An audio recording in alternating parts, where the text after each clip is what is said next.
नमस्कार रान्नाबाटी चैनेले सकलके स्वागत। आजकेर रेसिपि चाना मशाला चिकेन किमा दिए। तार जोन्नो प्रथमेई चिकेन किमा चाना सबकिछु आमि रेडी करे रेखेछि। एबार देखो कड़ार मध्य सर्षेर तेल गरम करे गोटा गरम मशला और शुकनो लंका तेजपाता फोड़न दिए पेঁয়াজটা भाजते दिए दिलाम। अल्प एकटु नुन दिए दिलाम जाते पेঁয়াজটা ताड़ाताड़ी नरम हये जाय।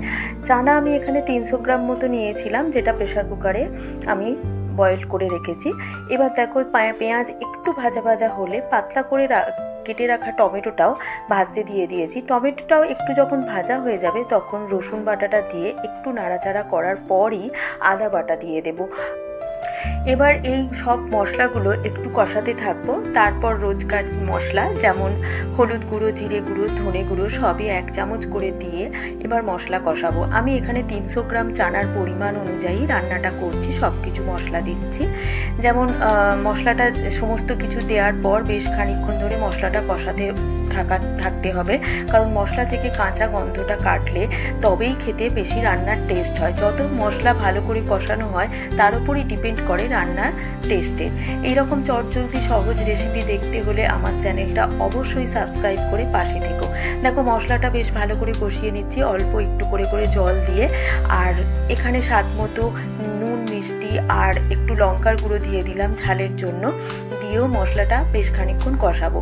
একটু মশলাটা কষিয়ে যখন দেখবো তেল ছেড়ে এসছে তখন চিকেন কিমাটা দিয়ে বেশ ভালো করে আবার কষাতে থাকবো। এই যে বললাম যে কষানোর উপরেই ডিপেন্ড করে রান্নার স্বাদটা অনেকটা। চিকেন কিমা দিয়ে বেশ খানিকক্ষণ কষিয়ে এবার ছোট্ট ছোট্ট ডুমো ডুমো করে কেটে রাখা আলু দিয়ে এবার চিকেন আলু সব একসাথে ঢাকনা দিয়ে দিয়ে গ্যাস কমিয়ে আমরা কষাবো মশলা। আর ঝালের জন্য আরও একটু কাঁচা লঙ্কা দিয়ে দিলাম। এই পুরো রান্নাটাই এই টাইমে গ্যাসটা থাকবে একদম লো টু মিডিয়াম। আর কড়াই কন্টিনিউ এই ঢাকা দিয়ে দিয়ে রান্না করব যাতে আলু চিকেন তাহলে সিদ্ধ হয়ে যাবে।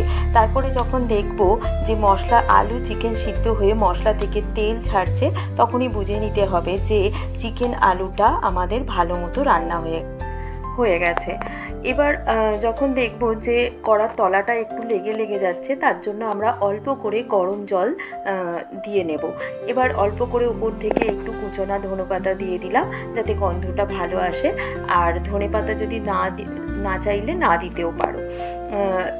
যখন মশলা কষানো হয়ে গেল তারপর এবার সিদ্ধ করে রাখা চানাটা দিয়ে গরম জল প্রয়োজন অনুযায়ী দিয়ে যতটা আমাদের গ্রেভি লাগবে বেশ ভালো করে টকবক করে ঢাকনা দিয়ে ফুটিয়ে নিলেই তৈরি হয়ে যাবে চিকেন কিমা দিয়ে চানা মশলা। অনুষ্ঠান বাড়ির মতো না হলেও ঘরোয়াভাবে করলে এই রান্নাটা খেতে বেশ ভালোই লাগে। রাতে রুটির সাথে অথবা পরোটার সাথে খুবই ভালো লাগবে। এবার একটা চামচের সাহায্যে একটু চানাগুলোকে যদি আমরা ভেঙে ভেঙে দিই তাহলে গ্রেভিটা একটু ঘন ঘন হলে খেতে বেশ ভালো হয়। তার জন্য সেটাই করলাম। আর শেষে ঘি গরম মশলা দিয়ে দিলেই তৈরি আজকের রেসিপি। ভালো লাগলে লাইক, কমেন্ট, শেয়ার।